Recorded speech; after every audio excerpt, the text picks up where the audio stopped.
3-year-old Sarah Miranda looks like any other healthy little girl her age. But just after she was born, doctors gave her only 1 hour to live. She had IVs in her head. She had IVs in her arms. She had tubes on her. I just cried over her. Jose and Svetlana Miranda were excited about the birth of their second child. But after a routine checkup at 39 weeks, doctors sent her straight to the hospital for an early delivery. So it was very difficult labor, but at the end, you know, the little Sarah was born, and that was a joyous moment. There's no greater joy than a father holding their child for the first time, especially your little girl. This is my second. But during labor and delivery, doctors discovered that both mother and daughter had contracted a deadly form of viral meningitis. Both developed high fevers. Here I am, healthy, and then I couldn't even get up and move. Soon, excruciating headaches, backaches, and convulsions racked Svetlana's body. Baby Sarah was suffering too. Meningitis in and of itself can be a life-threatening disease. It's an infection in the spinal fluid that surrounds the brain and the spinal cord. So when she was diagnosed with that is when her symptoms began to deteriorate.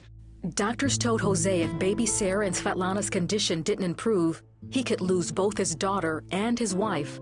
I felt like I was hit with a sledgehammer twice over my body. Words cannot in the natural express how a human being feels, especially a husband, unless you walk through this. Jose called his mother for prayer. She immediately, without skipping a beat, said, "I am calling the 700 Club right now." That brought a sense of hope, a breath of fresh air. And then it immediately came an intercessory prayer for my son, for my daughter-in-law, for my grandbaby, and I knew in my spirit that that prayer went directly to heaven. Within days, Svetlana's fever went down and her condition improved. She and Jose were allowed to visit baby Sarah in the neonatal intensive care unit. After 14 days, Svetlana was released from the hospital, but baby Sarah remained in intensive care.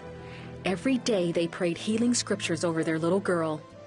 I would just sit there repeatedly declaring them, "Lord, I just thank you that Sarah's going to live and not die, and declare the works of the Lord." A week later, Sarah took a turn for the worse. She started to develop multi-organ system failure.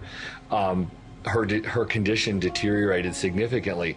She ultimately had signs of liver failure, heart failure, and her meningitis. Adding together meningitis, hepatitis, and myocarditis, probably a 95% mortality in a newborn baby having all three of these organs involved with this infection.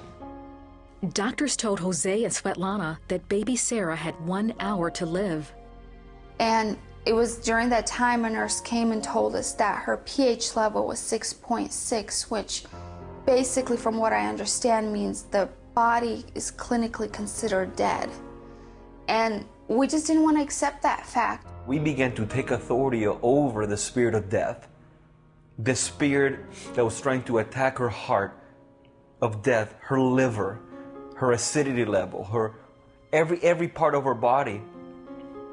We began to speak the word of God. Friends and family members interceded for Sarah's healing. In just 1 hour, her condition began to improve. A nurse comes in again, and she just stops and says, "I don't know what you're doing, but keep doing what you're doing, because your baby's pH level just normalized, textbook, normal, perfect." And we rejoiced and we thank God. Tests revealed Sarah's heart was responding to medication and all of her vitals were improving. Less than a week after Sarah was given 1 hour to live, she came home from the hospital completely well. We got to take her home, and that she's healthy, that she's alive, that she just walked through this, and that she's a miracle, that God literally rose her from the dead. We realized that, and we just couldn't stop thanking the Lord for that. Specialists say that Sarah's sight, Hearing and brain functions are all above average. In fact, her heart looks like nothing was ever wrong with it. Dr. Anderson is amazed at how healthy Sarah is. It is like a miracle that she looks as good and as healthy and strong as she is today, knowing what she had as a newborn. It's a combination of medicine and faith that it brings Sarah to appear the way she does today. Today, Sarah is 4 years old and is doing just great. How Jesus this much? She is the bubbliest, happiest, joyful girl. And Jose and I, we always say she has a reason to be joyful. God gave us medicine and God gave us prayer and faith in Him. God is real.